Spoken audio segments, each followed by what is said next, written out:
Over the years, it has become a bit of a meme about just how many players Southampton have sold that have gone on to become quality or even world-class footballers. But looking back on it, the squad Southampton could have had if they had never sold any of these players is kinda mad. Now, obviously the butterfly effect of selling certain players meant the signings of other players became financed, but let's just throw logic out the window. Today, we're gonna see what if Southampton never sold their players. G'day guys, how's it going? It is JarradHD here. Welcome back to another FIFA 19 experiment video. Very excited to bring this one to you. It's one I've wanted to do for a little while now, but finally got around to doing. Also, an apologies if you hear a little bit of an echo on the audio of this video. I've just moved into my own apartment and I'm in the process of soundproofing my office, but that's gonna take a little bit of time, so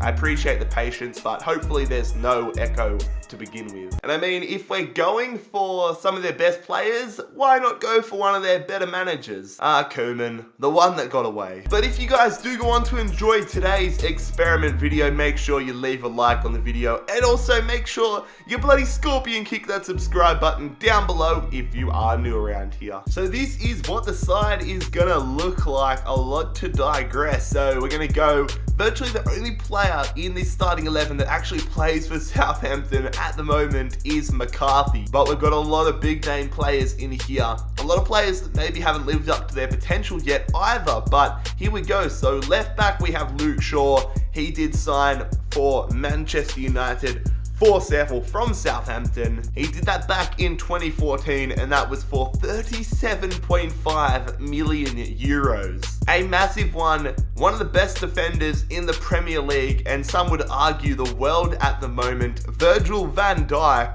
the Dutch centre-back, signed for Liverpool last year, I believe it was, last season, for 78.8 million euros, which is absolutely insane. I think that made him the most expensive defender in world football history, which is just absolutely insane. I mean, Southampton got so much money for Virgil van Dijk's signature.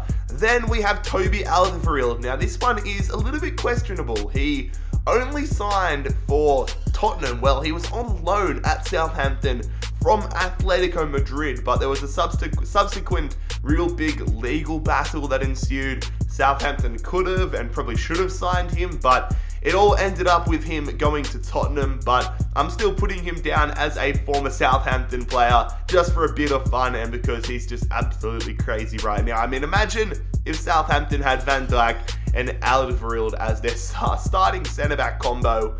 That would be absolutely insane. And then to top off the back line, we have Nathaniel Klein, who did sign for Liverpool, another Liverpool player, former Southampton player at Liverpool. I mean, that's where the meme really stems from, isn't it? But he did sign for Liverpool for £17.7 million back in 2015. We move into the midfield now, and it is another Liverpool player. It is Adam Lallana, the centre midfielder, signing for Liverpool back in 2014 for 31 million euros. He is partnered up with Victor Wanyama. I mean, there's a lot of quality defenders I could have put into this side. We'll go on to it in a little bit, but Victor Wanyama, he did sign for Southampton, from Southampton to Spurs, £14.4 million in 2016. One of the oldest transfers in this team was Alex Oxlade-Chamberlain. So before he went to Liverpool, quite funny that he used to play for Southampton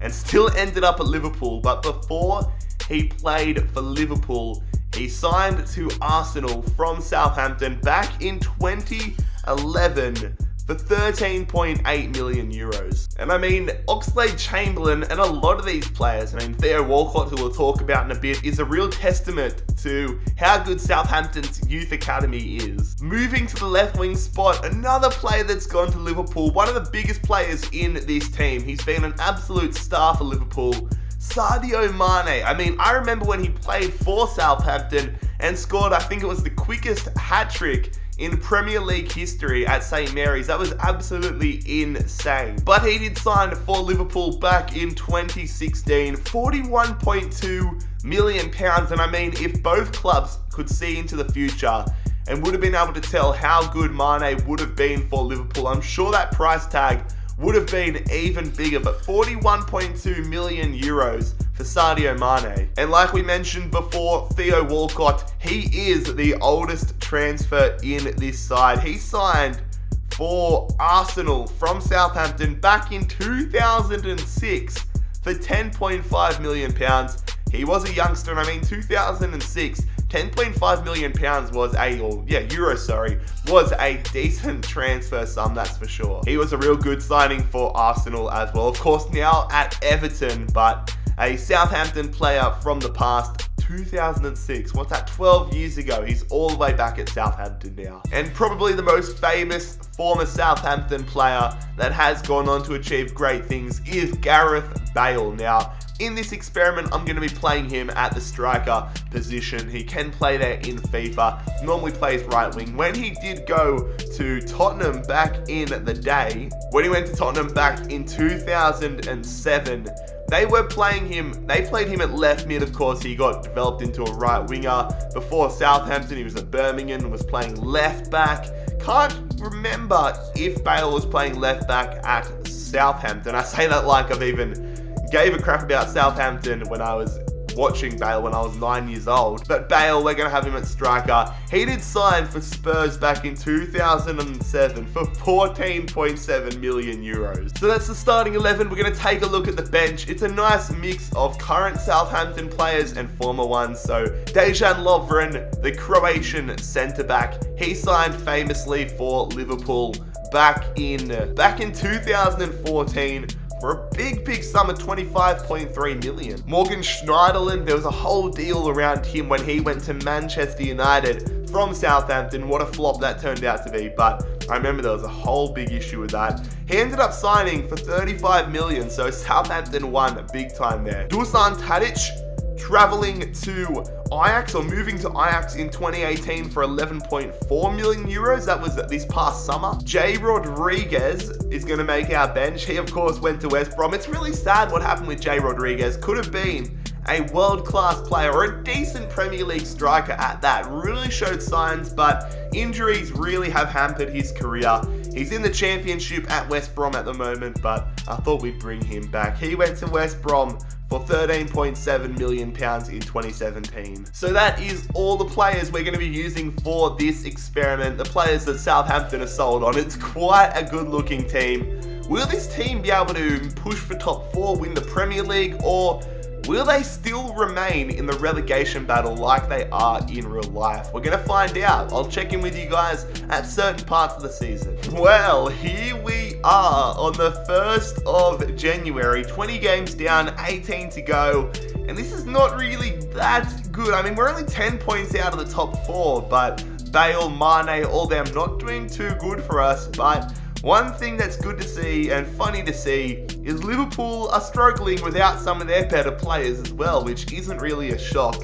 They're only 1 point ahead of us. I would say having McCarthy as our goalkeeper is probably the biggest problem for us at the moment. If Southampton by some means had a quality world-class goalkeeper that they'd sold on, or a decent goalkeeper that later went to go world-class, then I think we'd be a lot higher up the table. Man City currently leading Chelsea in second. I mean, there's still hope for us to get to the top 4, but I didn't realise how close we were to the relegation zone. I mean, Burnley and Newcastle equal last, and they're both on 17 points, so we're closer to dead last than we are 4th, which is a little bit of a problem. And I mean, it's no real problem that they've lost Van Dijk, because Liverpool brought in Manolas, same overall as Van Dijk, so that's a big pick up there for Liverpool. City brought in Fekir. Wow, some big players. Crystal Palace lost Zaha. I'm sure all Crystal Palace fans don't want that to happen. So here we are at the end of the season, and that's going to answer our question. So what if Southampton never sold their best players? They'd still be pretty mediocre. I mean, I'm sure Southampton fans are happy that they are not in those 18th to 20th spots like a lot of people think they might be come the end of the season.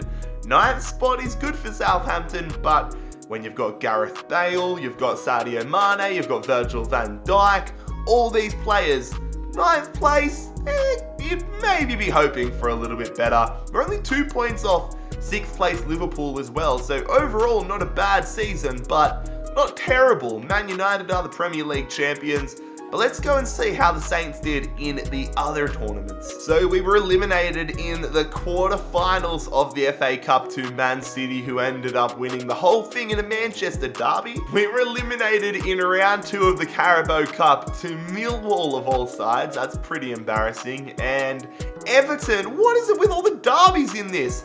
Look at that, it's a derby in the UEFA Cup, but that's always happening. But a Merseyside derby in the Carabao Cup final, which Everton beat Liverpool on finals in. Man United have had a very good season. If they won the FA Cup instead of Man City, they would have done the treble, but they win the Champions League final 2-0 over Bayern Munich. And not that it really matters to us, but Lazio won the Europa League. So that is going to conclude today's experiment video. Just a nice quick one, answering a quick little question that I've seen a lot of people requesting. Requesting? Yeah, requesting. What if Southampton never sold their players? They'd still be mediocre. But like I said, you never know what's gonna happen with the butterfly effect. But if you guys did go on to enjoy today's experiment video, make sure you leave a like on it. Make sure you bloody scorpion kick that subscribe button down below if you are new around here. But most importantly, fellas, I hope you have a fantastic day. It has been JarradHD here. I am out. Peace.